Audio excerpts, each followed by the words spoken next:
So let's look at these monomials and identify them.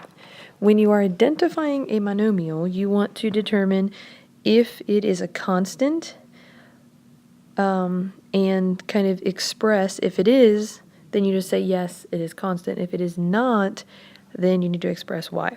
So for the first example, the number is 10. We would say yes, this is constant, so that would make it a monomial, because anytime that something is constant, it is a monomial. The second one is f plus 24. This would not be a constant because there's an addition, so there has to be more than one term. So because of the addition sign, you would say that this is not constant, there's something else happening, and so it's not a monomial. H squared, we would say yes, this is a monomial because there's only one variable, and it's a product of those variables. So this h represents just one specific number, and so the product would not change. So there's just one variable. And then the last example is j, and again this would be yes because it is just one single variable. Pause the video to try a few examples. Identify these examples as monomials or not monomials. If they are not a monomial, please tell me why.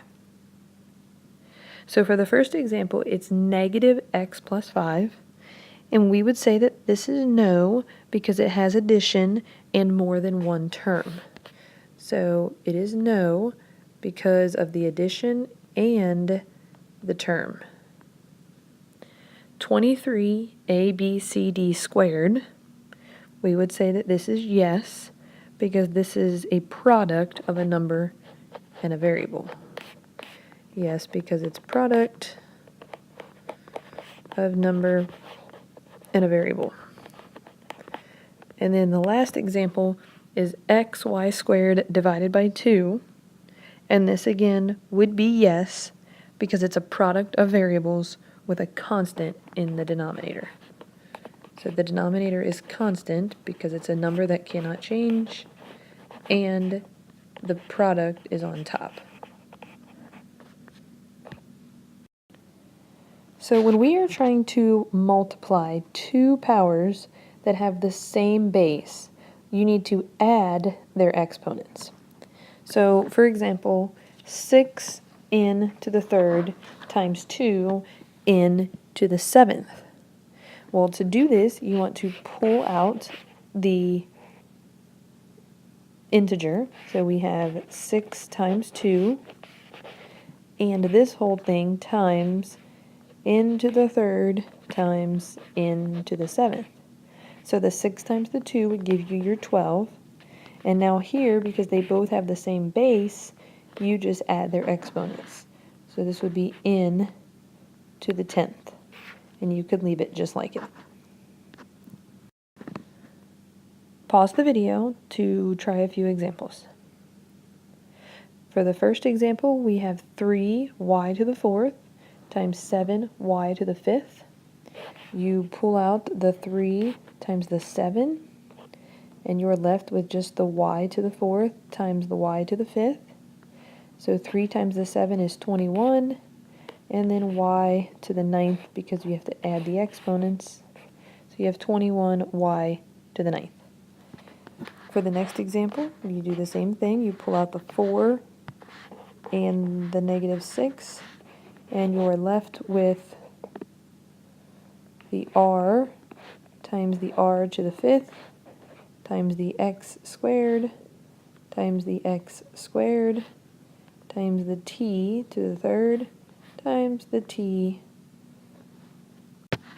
which leaves you with a final answer of 24 r to the 6th x to the 4th t to the 4th.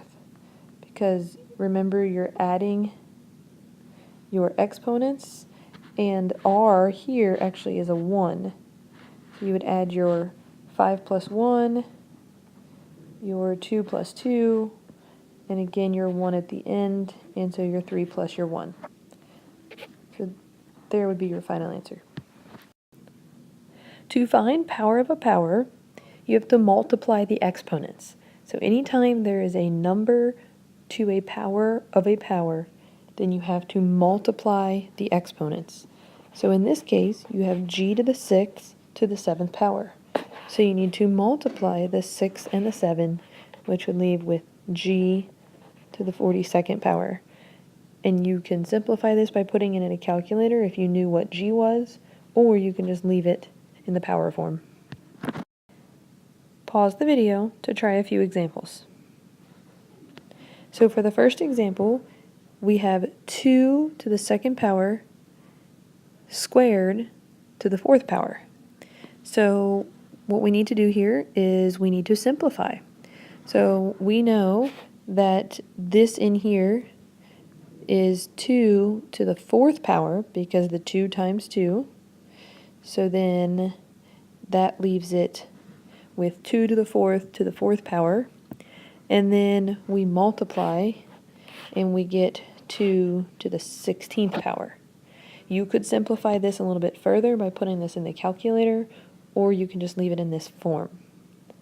For the next example, 2 to the 3rd to the 4th power would be, you multiply the 3 and the 4, so you would have 2 to the 12th power.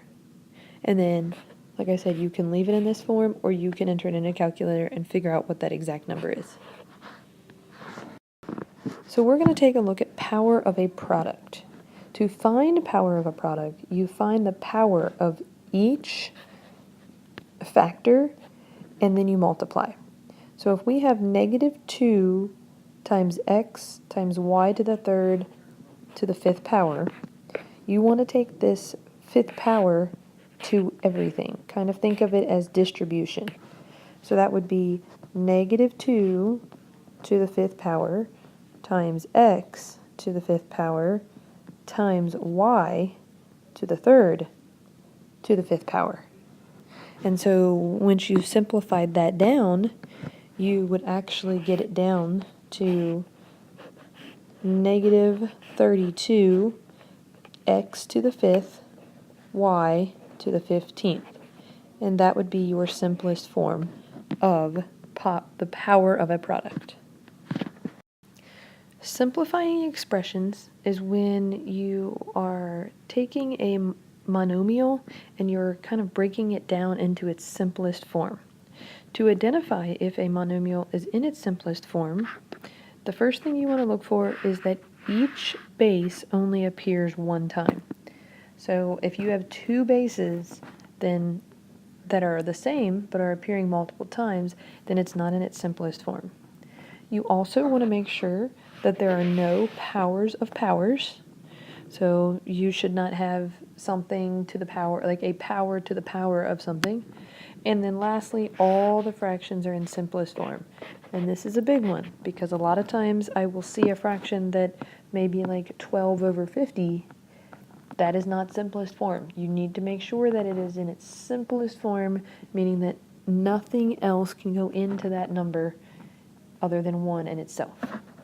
So let's look at this example. This is k times k to the 3rd. So if we were trying to simplify this, we would turn this into k to the 4th. So we got rid of the two variables and we got rid of the powers and simplified it down to just k to the 4th. Pause the video to complete the lesson review. Make sure you show me this lesson review for verification of watching this video.